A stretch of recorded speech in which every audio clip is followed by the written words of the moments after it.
Assalamualaikum warahmatullahi wabarakatuh. Kami di sini akan menjelaskan review materi tentang pengantar forensik digital. Nama saya Muhammad Iqbal Alifuddin, Lady Krismawan, dan Robi Farhan. Oke, yang pertama, forensik digital. Forensik digital juga dikenal sebagai forensik komputer atau forensik jaringan. Definisinya yaitu dianggap sebagai penerapan sains keidentifikasi, pengumpulan, pemeriksaan, dan analisis data sambil menjaga integritas informasi dan mempertahankan rantai penahanan yang ketat untuk data.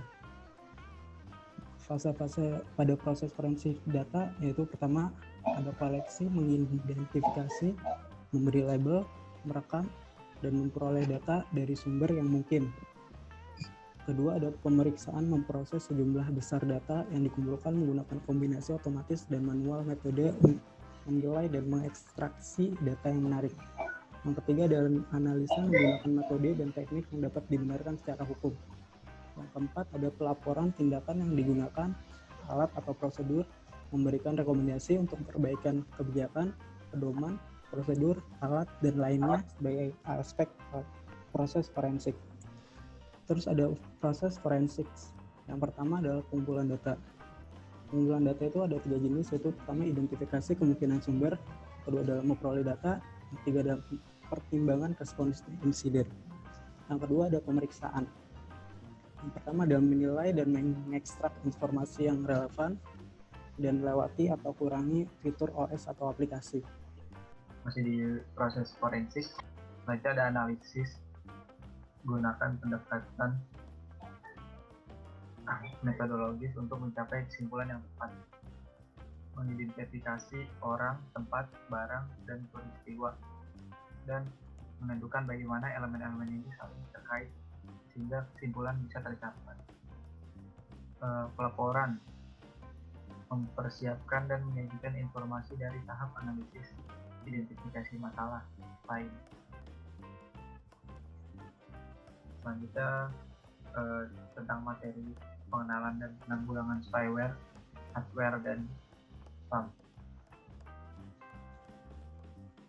Spyware adalah perangkat lunak yang tidak diinginkan yang menyusup ke perangkat komputer Anda, mencuri data pengguna internet Anda, dan informasi sensitif. Spyware diklasifikasikan sebagai jenis malware, perangkat lunak jahat yang dirancang untuk mendapatkan akses ke atau merusak komputer. Seringkali tanpa pengetahuan penggunanya, spyware mengumpulkan informasi pribadi dan menyampaikannya kepada pembukaan perusahaan data atau pengguna eksternal. Jenis spyware. Pertama ada adware.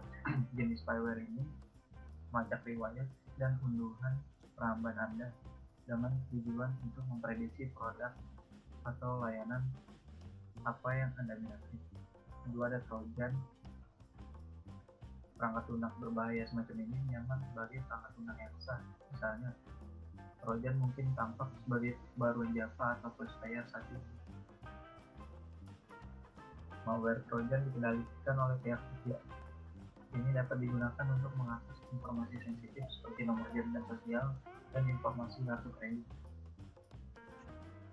Ketiga ada tracking cookies. Ini melacak aktivitas web pengguna seperti pencarian, riwayat, dan unduhan untuk tujuan pemasaran. Keempat ada sistem monitor. Jenis spyware ini dapat menangkap hampir semua yang Anda lakukan di komputer. Monitor sistem dapat merekam semua penekanan tombol, email, dialog ruang obrolan, situs web yang dikunjungi, dan program dijalankan. Monitor sistem sering disamarkan sebagai freeware.